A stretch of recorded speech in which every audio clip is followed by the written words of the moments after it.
I will tell you 8 incredible conversational habits that'll make people genuinely enjoy spending time with you. These aren't just random tips. They're proven techniques that create genuine connections. Let's jump right in. The false completion technique. Let's kick things off with what I like to call the false completion technique. This is a powerful tool that instantly creates moments of joy and connection in any conversation. Here's how it works. When someone pauses mid-sentence, you jump in with an unexpected, humorous completion. But there's an art to this. It's not just about saying anything random. For example, imagine your colleague saying, "I've been thinking about our project timeline." And you jump in with, "And how we could train dolphins to handle our data entry?" The key is making it so obviously absurd that it can't be mistaken for an actual interruption. This technique works because it breaks tension, creates shared moments of humor, and actually makes the original speaker more comfortable continuing their thought. I've seen this work wonders in different situations. In business meetings, it can break through awkward silences. During first dates, it helps ease nervous energy. Even in family gatherings, it can diffuse potential tensions. The beauty of this technique is its versatility. You can adjust the level of absurdity based on your audience and setting. Here's a pro tip. Start practicing this in low-stakes situations first.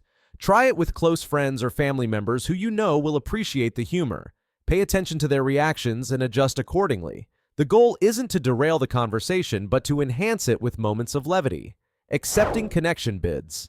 This next habit is absolutely crucial for building deeper relationships. Connection bids are those small moments when someone reaches out socially, whether through humor, sharing a story, or even just making eye contact.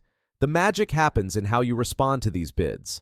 Let's break this down with real-world examples. Imagine you're at a coffee shop and someone comments on your laptop stickers. That's a connection bid. Instead of just saying thanks and moving on, you might share a quick story about one of the stickers. Or if someone makes a joke, even if it's not particularly funny, acknowledging their attempt at humor can build rapport. What makes this technique so powerful is its compound effect. Each time you positively respond to a connection bid, you're not just acknowledging that moment. You're building trust and opening the door for deeper connection. Research has shown that successful relationships often come down to how people respond to these small moments of potential connection. Here's something fascinating. Studies suggest we miss up to 50% of connection bids in our daily interactions. Why? Because we're often too caught up in our own thoughts or waiting for our turn to speak. By actively looking for these bids and responding warmly, you'll stand out as someone who truly listens and connects. The power of conversational touch. Now let's talk about one of the most nuanced aspects of conversation, the strategic use of touch. This isn't about random physical contact. It's about understanding the psychology of touch in building trust and connection. When used appropriately, a brief touch can amplify positive moments and create lasting impressions. The science behind this is fascinating. Touch releases oxytocin, often called the trust hormone, which can strengthen social bonds. But timing and context are everything. The best moments for conversational touch are during shared laughter, expressing congratulations, showing sympathy, greeting or saying goodbye, or during emphasizing an important point. However, this comes with important caveats. Cultural differences, personal boundaries, and professional settings all play crucial roles in how touch is perceived. That's why I recommend following the AAA approach. Assess the situation, ask yourself if it's appropriate, and adjust based on reaction. For professional settings, here's a detailed guide. Stick to handshakes and occasional arm touches above the elbow. In social settings, you have more flexibility, but always start conservative. Watch for body language cues. If someone leans away or stiffens up, that's your signal to adjust your approach. The art of friendly teasing. Friendly teasing is like adding spice to a conversation. It can make it more interesting and enjoyable, but too much can ruin the experience. The key is understanding the difference between playful banter and potentially hurtful comments. Let's dive deeper into how to master this delicate art. The golden rule of friendly teasing is to target situations or choices, never inherent characteristics. For instance, if your friend shows up wearing mismatched socks, that's fair game for gentle teasing. But anything about their appearance they can't easily change should be off limits. Here's a framework I've developed for successful friendly teasing. 1. Start with something obviously exaggerated. 2. Keep it situational and temporary. 3. Include yourself in the joke. 4. Watch for emotional responses. 5. Follow up with genuine compliments. For example, if a friend who's usually punctual shows up late, you might say, "Oh, look who finally decided to join us. Did your private jet get delayed?" This works because it's obviously absurd and plays on a temporary situation, not a permanent trait. Bringing stories to life. The art of storytelling is what separates engaging conversationalists from those who simply relay information. When you bring a story to life, you transport your listeners into the moment, making them feel as if they're experiencing it firsthand. This section explores how to transform ordinary anecdotes into memorable experiences that captivate your audience and leave lasting impressions.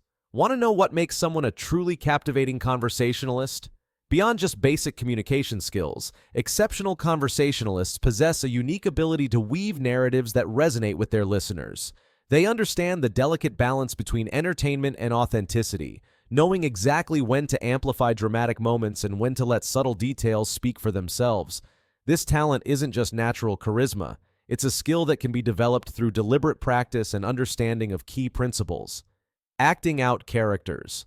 Character embodiment is about more than just mimicry. It's about bringing distinct personalities to life through your storytelling. When you physically transform into different characters, you create a mini theater in your listener's mind. Try varying your posture for different characters. Stand tall and proud for confident characters, or shrink slightly for timid ones.